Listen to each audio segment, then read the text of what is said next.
Welcome to another episode of the Trusted Advisor podcast and video series powered by the Retail Solutions Providers Association. Our goal on the pod is to accelerate the success of today's and tomorrow's leaders in the retail IT industry. I'm Jim Roddy, back with you again. Thank you so much for joining us. Today, we're welcoming back RSPA Legal Counsel Jill Miller, who has joined us previously on the Trusted Advisor, not once, not twice, but 3 times before. Jill, great to talk with you again. Hello, thanks for having me back. Sure, happy to do it. And we're going to talk about compliance in a little bit, but I'm curious, what have you been up to? Our paths haven't been able to cross since Retail Now in Nashville in late July. So what have you been up to? Well, I'm just been busy following up with the people I met at Retail Now. I've been to a couple other trade shows, which have all been safe. I'm, fully vaccinated, although wearing my mask on the plane is to avoid getting in any trouble. My daughter's back in school full time and just hoping soon that there'll be a vaccination for her. And just enjoying Michigan fall and, working diligently trying to, help members as well as, have a work-life balance. Great, wonderful. For those who don't know Jill, so she's a member of the Bodman Law Firm in Detroit. She's also chair of the firm's data privacy and security group, and she's dedicated her legal career to representing entrepreneurs and companies that serve the retail vertical. So always a sector, especially with payments involved, that you got to keep up with, and it'll keep you busy. So want to let our listeners know this is a special members only episode of the Trusted Advisor. So everyone can listen to Jill's answers to our first few questions, but only RSPA members have access to the full episode. And if you're not part of the association, you should be for a variety of reasons. And an RSPA membership has never been more valuable or affordable, starting at just $250 a year. If you want to receive all the benefits of an RSPA membership, including this full interview, email membership@gorspa.org. And we want to thank our sponsors who support the RSPA community and make this podcast and video series possible. Our platinum sponsors are Blue Star and Shift4 Payments. Our gold sponsors are Heartland and ScanSource. All right, Jill, as I mentioned, our topic for today is compliance, and that's in part because RSPA Academy EXCELerate, our online learning program, has just added compliance modules about preventing workplace harassment and discrimination. And that's training that I think is not just something good to have, a nice to have thing. I think it's necessary for every business. And part of the reason I say that is I'm the former president of an SMB company, and I learned that you need to provide training about harassment and discrimination to your team, not just once, right, but every year or every few quarters. And it just seems like that's an important first step towards creating the right work environment and protecting your company from legal exposure. So Jill, do you think is my viewpoint on that accurate? Do you think I'm understating it, overstating it? What are your thoughts on that? Well, think about the stakeholders in our company, right? We have employees, we have our customers, and we need to give our employees a safe, productive environment. And, somebody might think that how they're acting is not inappropriate when in fact it could be considered that way. And so, I don't think training on a consistent basis is anything but helpful. It really helps to bring the issues to light. It often brings an environment in which an employee feels now that they can say something. And it just gives people the tools to know how to conduct themselves in, the year 2021. Right, and it seems like how they should behave, and then also what behavior they should expect from those constituents that you mentioned. Like one thing I remember is hearing stories about, and we alluded to this on a prior episode of the podcast, talking about women, when going to trade shows, where they would talk with, again, it was men who were talking to these women inappropriately, but they're Right. like, well, they're a prospect or they're a customer of ours, and so I guess I have to put up with it. And so having that training allowed us the opportunity to say, you do not have to put up with this from anybody whatsoever. Like if you Right. experience this, whether it's in the office, on the phone, at a trade show, Mhm. we will have your back on That's that. right. Right. And without penalty, right? Or without repercussions. And so I think it also speaks to every employee. We have a lot of different categories, right? We have of people, we have different race, religion, gender, and gender identity. There's a lot of things that are, really becoming in the forefront of society that, many people haven't experienced before in their personal life, but it doesn't give you an excuse not to properly treat and address the people in your business life or in your personal life for that matter. Yep. There's all these are my buddies, right? We're able to talk like that with our Right. buddies. They're your coworkers as well, and you have other coworkers, and you got to make Hmm. sure like there's a standard, and you have to be clear That's right. with it. So we're talking about harassment. That's a lot of times what folks right out of the tip of the spear, I guess. So, but what do you see Yes. as the most common blind spot or blind spots that you've seen, your firm has seen in SMB companies, just when it comes to compliance in general? I think it goes back to, we're just a small community. It's fine, right? There's only 10 of us. They don't mind being talked to like that. It's okay. It's the old boys club or the old girls club, depending on what the makeup of your company is. And I think it's really saying, um, all of these issues apply to any size company. And if you have a rogue employee who is not being taken to task for these behaviors, or if you have an employee who feels that they can't speak up, it becomes a very toxic environment, especially in a small company, right? When you're faced with that person across the desk from you every single day. I think in my experience, in all business and all personal life, we want everybody to be successful, right? I mean, nobody wants somebody else to fail or to feel poorly. When we are comfortable, when we are feel that we are secure, we perform to the best of our ability, and so it really benefits the entity as well as the individuals that you're employing or the vendors or customers that are coming into your business. Yeah, the old Maslow's hierarchy of needs, right? You won't be able to concentrate on your Right. work or things like that if you're, hungry or unsafe or, you don't Yes, have a roof over your head, that's things right. like that. Something that jumped out to me when you said one rogue employee. And so oftentimes that's true. Like it's not like, well, half our people are following the rules or two-thirds of them are compliant. You've got to have 100% compliance.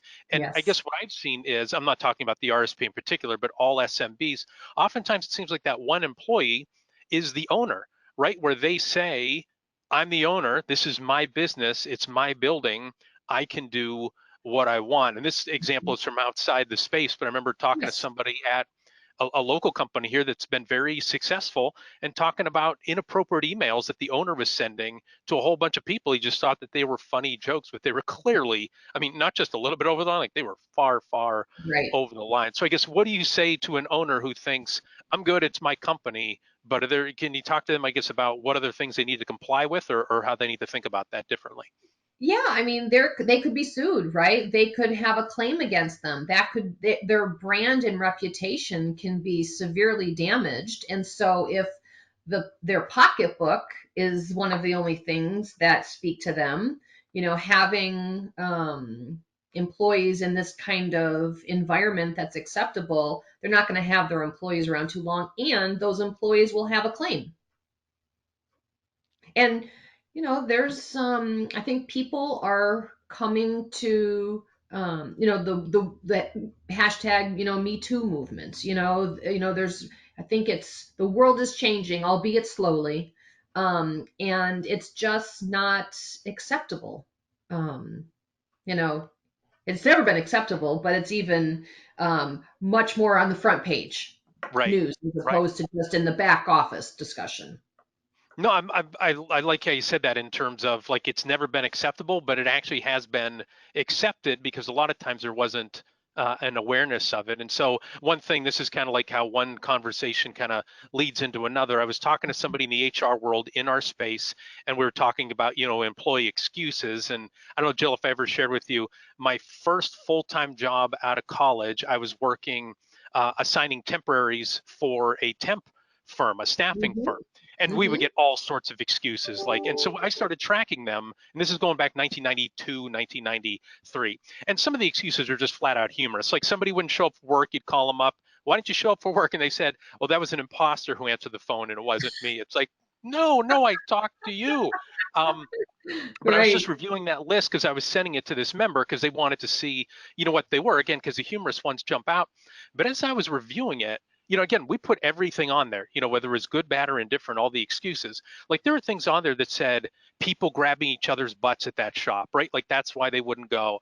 I went Yeah. there for one day and I recognized somebody who assaulted me. I remember one time there was somebody who was a refugee. And so we had these refugees who were going to these shops that were, apparently weren't open to different ethnicities, and there was a false accusation there about some Mm. sort of harassment claim, and like the person could even comprehend and didn't even know how to defend themselves. And so I guess it almost said to me like these things have been going on for quite a while, but before I think a lot of people were like, I don't say boys will be boys or that's just the way it is, or but now Right. people are saying you don't have to stand for that. And that is that Mm-hmm. I guess what is your take on that? That again, the behaviors have been there for a while, but now it's really starting to be like in the forefront unacceptable. Yeah, I think so. I think people feel more power, right? They feel individual power. They feel like they're listened to. And an employee who's at a company where there's a policy and there's been training and there's been sort of raising a flag to say we this is important to us. There's more companies doing that, and therefore people feel again safe to report an issue. And so that's the change I see, is that really the education, which establishes sort of a oh god, well, all of a sudden I've lost my word. Like a baseline or Yeah, and sort of a way in which people can actually come to yeah. leadership and say this is not working for me.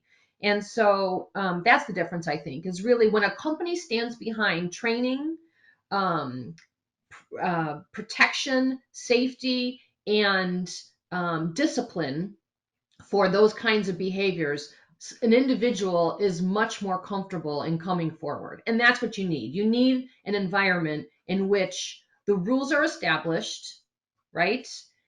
People are trained on those rules, and there's enforcement.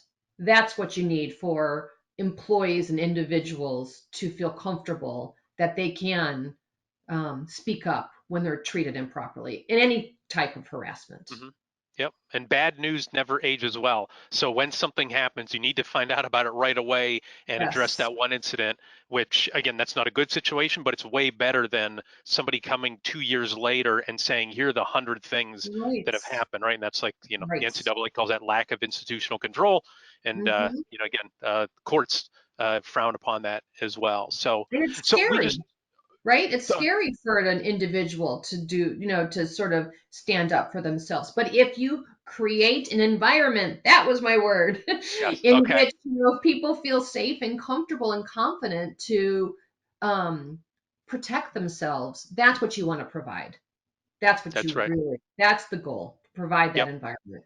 Show Hmm. them the path to communicate if they have Yes. a question or a concern or need to Mhm. report something. So, all right. Yep. So that was talking about blind spot. So, what do you do about that? Like, what specific steps should our listeners and viewers take to fill in those gaps and make sure that they're addressing those blind spots? Well, right. I mean, we just launched the EXCELerate education, right? And I was looking at that, and it's very comprehensive. It's very plain English. It is giving, like all kind of training. I don't know about the viewers out there or you, but every time I attend a training, even if it's a 10-minute training, there's always something that sort of pops up, right, to remind you or to get your brain thinking of what it is you can change in your business or in your personal life. And so that EXCELerate training is really comprehensive and really well done. That's a great starting point. And I'm not just saying that to say, oh, check out EXCELerate. I really Yeah, do believe that that is a comprehensive program and can help any size business with training and developing a program to implement in their company. great. And is there anything you do after that, like, is there something in terms of putting some direct information in your handbook? Like, is that something Oh, that you'd have as a policies and reference tool? procedures. Sorry to overrun you, but policies and procedures, you've Okay. got to have them, right? You've got to sort of document and put in writing what it is and how, because what might happen? You might have an employee who's being harassed and they're like, oh my gosh, what am I going to do? And then they know they have an employee handbook and they can look at that and it, would tell them, here's an 800 number or here's an email box that is anonymous. So that's what you do. You have to document, and it sounds painful. As a lawyer, I love writing, so to me, a policy is not painful, but it's just like it is with privacy, right? And other Hmm. types of things you're trying to instill in your company. Put it down, put it down to writing, um, and then everybody will have the same um, stepping stones and the same sort of base level of knowledge of what's happening. And then you can use that to train. Got it. And that's what it seems like. If you have the training and then the handbook, the policies and procedures, that's Mhm. going to cover you for new employees, veteran employees, right? Especially if you have that training that comes up every year and people have to sign a form that says that they completed it or Yes. something like that to acknowledge it. Like just those two things alone are going to help you significantly and solve some problems and also keep you legally protected. Am I I think, stating that accurately? yes, I think that's a great point, which is two things. One, anytime you have something in writing that you've shared with your employees and you have them sign that they've attended, that's a protection for you, right? That's a protection for the company. That shows, similar again to a privacy policy, it shows to any regulator, any judge, any lawyer that you actually have thought about this. And it is a concern, it is a priority of your company. And on the other side, it shows the employees that it's a priority. We care about you. We want you to feel safe. So it does, in fact, cover both the protection of the company and the protection of the employee. Yep. And when I worked at Jameson Publishing Business Solutions Magazine, we were so big on policies and procedures, right, to have standards. And so we Yes. just, everybody knew what P&P was. And we actually had a document that was P&P for writing P&P. So the policies and procedures for writing a policy and a procedure. I remember helping out with that. I'm like, well, what guide do we use to write the P&P for P&P?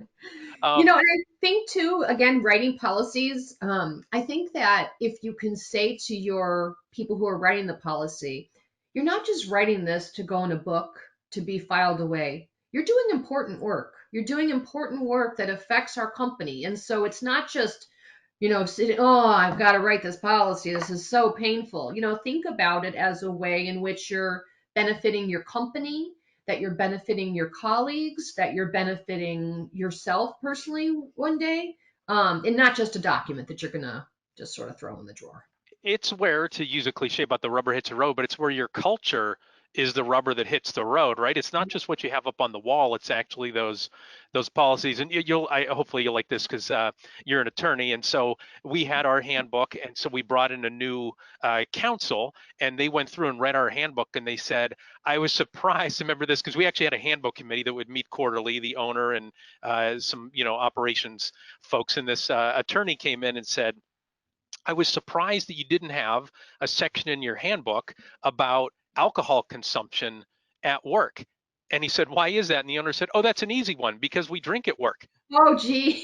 And the attorney was like, what? But what we got to explain to him was, so there was one thing of if somebody made their first sale, they would do shots, right? But Hmm. that'd be it, like one shot, and it was actually like in the Yeah. morning, the morning after.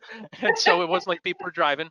But then we also had something we called beer on the lawn, and a couple times a year, we would knock off early, and we would have, but we actually had policies and procedures. It wasn't just drink until you're blind, right? Like people could Right. have one or two beers, and that was it. And we controlled how many we had there, but it was part of our culture that we actually, again, drank at work, and we got known locally as, oh, you're the people who have beer on the lawn, right? Like that became Mhm. a really culture symbol. And somebody talked about, well, we should reduce our legal liability and have ice cream on the lawn. And I remember, like, not that I was a big drinker, but I was like defending it, like in terms of there's something different about I knocked off early and had a beer at work as opposed to I'm Yes. standing around with a stick, with some ice cream Well, on it. So I was going to say, Jim, that just leads me to another point, which is you can't just take a form handbook and slap it and put it on with your company, because each of the businesses are different, right? And in that instance, having those couple of events